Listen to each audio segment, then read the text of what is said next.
Hey everybody, Tom here, and today I want to teach you how to set up the Reckoners. This is a board game based off of the book series by Brandon Sanderson, who I believe is from Utah. I think my sister said that she has met him several times. It doesn't matter. I just want to sound like I'm cool and that I know what I'm talking about. I got this game because I think it looks cool, and I started reading the first book, but haven't finished it yet, so no spoilers. And then also, let me say, as I am going to be taking off the box, it's really hard to see, but this is a big game. It's about the same, like, kind of looking over Gloomhaven. Gloomhaven probably would go like this wide, and Gloomhaven is a lot thicker, so this is probably a little bit taller than, whatever, dimensions are tough. But yeah, this is a big box. Okay, and then let me also just say that I did pay for like the fanciest version of this, and so I don't really know what all of the component upgrades are from the regular version of the game. I have some guesses, and I'll tell you as I'm unboxing. But let's go ahead. We're gonna peel off the box. Whoa, pardon you. All right, and in here we have I think this is kind of like a what? It's not a comic book, but it's a book that tells you background information for lots of the stuff, the epics and things that you see in here. So I'm just going to go ahead and move that over. And then we have the rule book here. And the rule book I thought was really, really well done. I don't think that I had any issues with the rules, so I'm pretty happy with how the rule book turned out. Now, again, I'm pretty sure in all of the versions of the games, you're going to get these plastic trays things. And I think these are Game Trayz. I'm not sure, but I'm pretty sure that those are in every version of the game. What we're going to have to do, because this box is so big and I need the table space, is we're just going to kind of take stuff out of the box. I'll just put it around the box, and then I'll get the box out of the way, and we'll set stuff up. So, first thing we've got, let's start with this. This is going to be like the main board. I think we call it the headquarters for the players. So let's take out that board. It's going to go right there. And just in case you're curious, because I didn't know this, we kind of have oh yeah, it is Game Trayz. So we have the tray here, and when you buy the game, at least in my version of the game, all of these came already assembled. I just had to pop out the extra things here. But these are all removable, and they just nicely snap in there, and then you don't really have to remove them anymore. Okay, so we're going to need that board. And then we're going to need, this is going to be our main villain board, which I don't know if they're planning on doing expansions with more main villains, but basically this is for Steelheart. And there are different things over here. We'll talk about those in a second. And there are 2 layers of stuff here, but I just want to show you we've got this tray, the main villain. Let me go ahead and pull that out right here. Next, we're going to have character trays, and we're going to have location trays. So each character is going to get a tray. I'm playing this by myself, but whether you're playing it by yourself, like if you're playing solo, you need to play with 2 characters, and other than that, 1 character per player. I'm going to be playing with Megan because she's the red character, and with David because he's the blue character. Now, I just decided to keep these rings and these trays because I thought that was an easier storage solution. So I'm going to go ahead and take out Megan and David because they are the red and blue players. But I just want to point out that we have all of these other players in here as well, these other characters. Okay? And I'm also removing these because we're going to need some dice. So here are the other characters. We have Tia. We have Abraham. We have Prof. And we have Cody. Okay? All characters from the book. I've met several of them in the first book already. Underneath those characters, we have all of these dice. So each character has their player color. So you're going to need 3 dice of that matching player color. And then you're going to need 3 white neutral dice. So I'm going to go ahead and pull out 3 blue dice and 3 red dice, as well as 3 white dice for each player. Now, I am going to go ahead and move this off camera, but it's entirely possible in the game that you could get a card that gives you an extra die. And so just be aware that I am going to move that off camera with all of the dice in here. And if by chance that comes up in the gameplay, I will just dig those out. But for now, those go there. Next, we're going to need some locations. These locations are all equivalent to one another. There's no difference between them except for the artwork. So it really doesn't matter which ones you grab. But every location, again, same with the characters, they all have these cardboard things. And they just go in the trays like that. Again, they're all identical to each other. And you need location trays equal to the number of players plus 1. So I'm doing a 3-player game, so I'm going to need 3 location trays. All right, so again, they are all the same except for the different artwork, which is cool. So let me just go ahead and pull out those locations. I'm going to put them to the side for now. There's a lot of locations. I think this version of the game has more locations than others, but again, where they're all equal to one another, I don't know that it matters. So we have a couple more locations that I'm just not grabbing in this game. Okay, now we're going to need a couple other things. If you are using Cody, you would need a sniper token. I'm not using Cody, so I'm going to keep that in there. We're going to need, kind of, we don't really need it, the Steelheart thing. Let me just put this by the Steelheart board for now. And then there are ways to make this game easier or tougher. And it kind of depends on your player count and on your difficulty level. So here in the rule book on page, where is it? On page 7, it's going to help you set up the bad guy board. And I'm just saying that because I'm about to cover these pieces back up.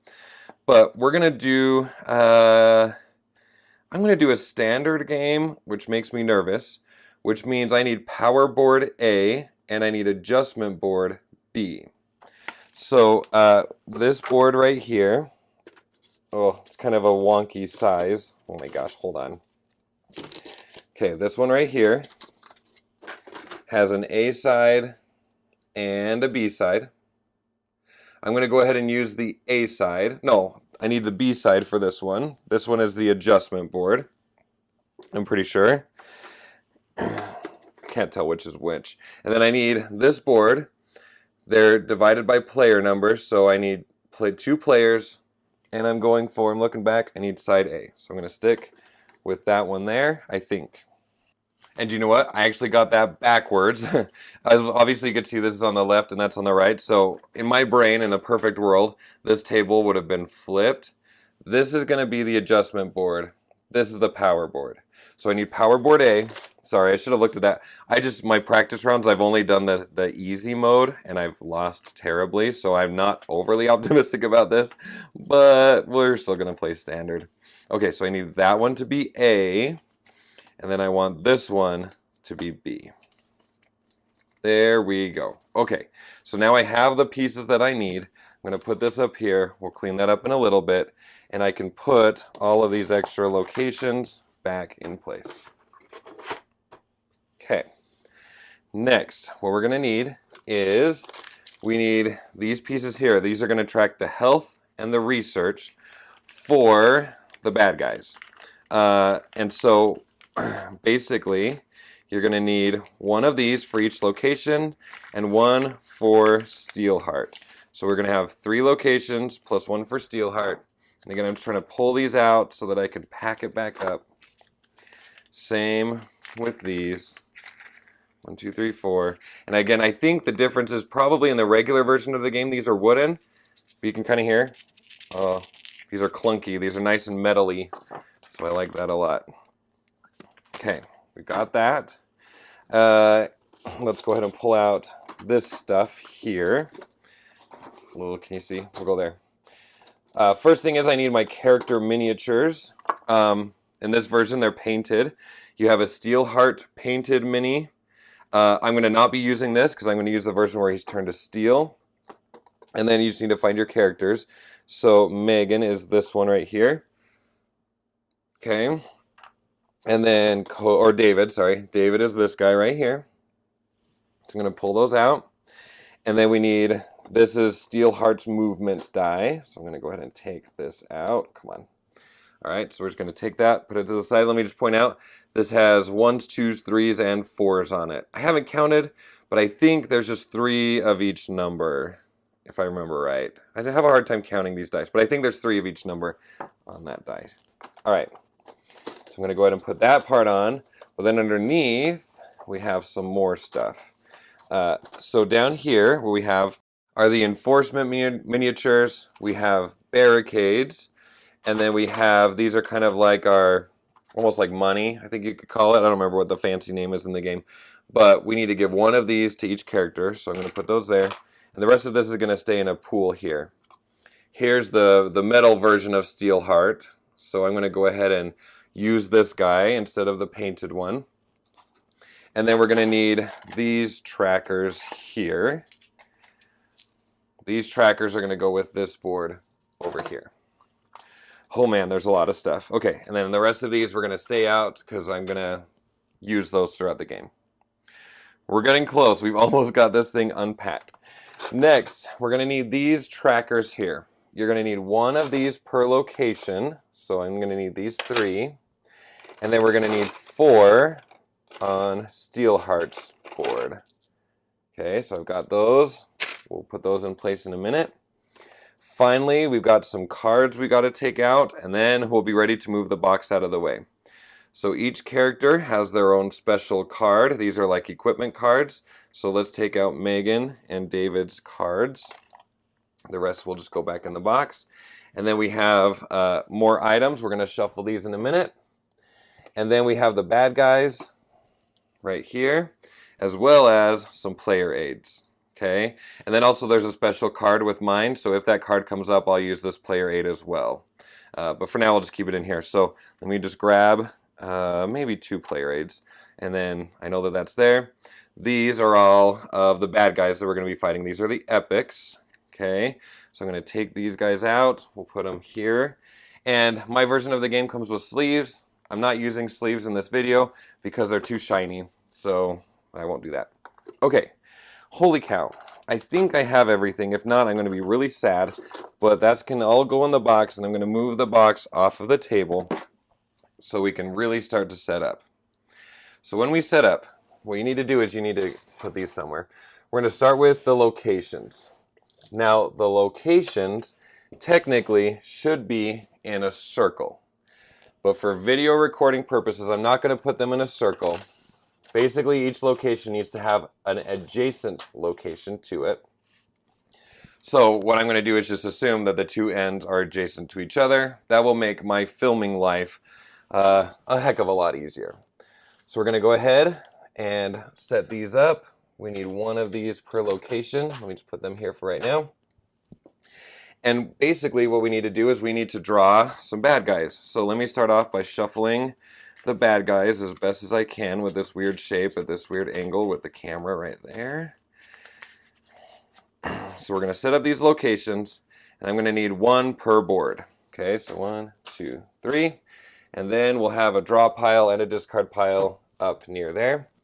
So we're going to go ahead and reveal each character, and they go in these slots here. Right above, kind of there's like this indented section. So we've got Prestige, Ozone, and Firefight. Then you're going to take these blue trackers, they kind of have this notch down here, and they need to go into this track, and you need to put it so that there are 2 icons to the left of those tracks. Oops, no, sorry, 3. We need 3 icons. My bad. For Steelheart, they're going to be 2. So I'm going to go ahead and put this here, make sure that 3 icons are to the left of that little hook there. Go ahead and put this here like that. Every epic, those are the bad guys, has some stats on the upper left. What we need to do is we need to use these trackers, and we're going to label where each of those characters are. So for Prestige, he has 2 research. Okay, it's going to take 2 research in order to research him. And then you could see here, let me pull that out. You can see here that his health is at infinity. We can't kill him until we research him. After we research him, his health will be at 3, but for now it's at infinity. More on that in the gameplay video. We're going to go ahead and put that right here. Ozone has a research of 4 and a health of 7, so at least she's killable. We don't have to research her, but if we do research her throughout the game, her health is going to be at a 3. And finally, Firefight has a research stat of 4, infinite health until he gets researched. So we're going to go ahead and put that there. All right, so then, like I said before, we'll have these tokens up here to use during the game. We're going to have these guys here. We're going to come back to this spot in a minute. Yeah, so we're going to come back to this in a minute. In the meantime, let's go ahead and set up our characters. So our characters are going to come over here Sure, I'll throw a player aid over there for now. We've got our dice. What we're going to do is we're going to go ahead and attach, this plastic piece to the base. Okay, and eventually we're going to be putting her on one of the locations. I'm probably going to save that for the gameplay video, I'm going to guess. Alright, so then we have her, her special card. I'm guessing, man, I'm framing this terribly, that I'm going to be putting the cards here for now. And then we have her dice. Cool. And then we got to do the same thing for David. We're going to bring David over, and we keep this token in this tray for now. All right, so David is going to have a card as well. He has improvise. She has checkmate. We've got his dice. So let's go ahead and put him into his base like that for now. All right, so that's going to be our players' play areas.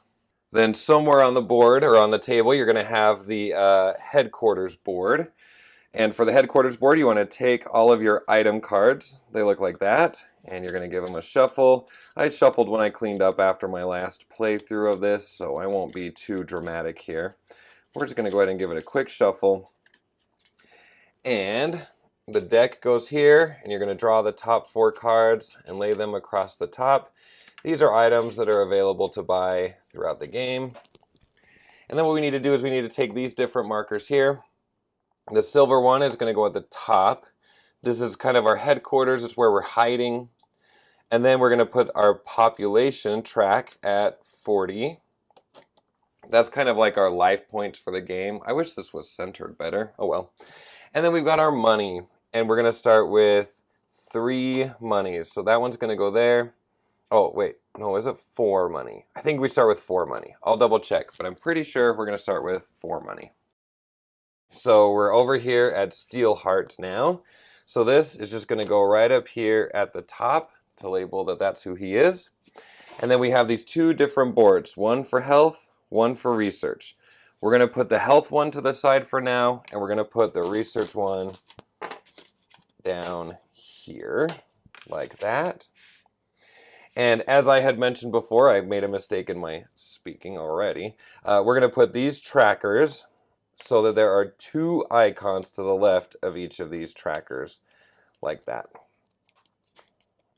Okay, so that's going to go like that. We're going to keep his movement die somewhere. And then we're going to keep his health die, in the same spot where I keep his health tracker. And then we're going to go ahead and set his health depending on our difficulty level. So for us, we're doing a 2-player game. We're doing standard difficulty, so his health is going to be at 20. Oh, dang it, I knew I should have grabbed one more. Let me grab one more of those. And I know we're going to need one more of these green cubes, so we're going to go ahead and stick him with a health of 20 for now. We basically have everything set up for the game. There is one more phase, it's called the prologue phase, that kind of goes in between setup and gameplay. I have decided to go ahead and save that for the gameplay video. But basically, that's just where we're going to set up a couple of starting things. For example, we're going to put Steelheart in one of the locations. He's going to have a couple of enforcement officers with him to start the game. And then we're going to choose where our characters go. But for me, I think that's easier to definitely include in the gameplay video, because as I start pulling those pieces out, it's going to be a great opportunity for me to explain how to play the game. So with that, we are basically set up, ready to start playing the Reckoners. So if you're interested in seeing this game played, I'm going to go ahead and put a link in the description of this video. So if you would like to see that, go ahead and click on that link, and we will see you there. Thank you for watching. Big game. I'm excited. Tons of fun. Here we go. Bye.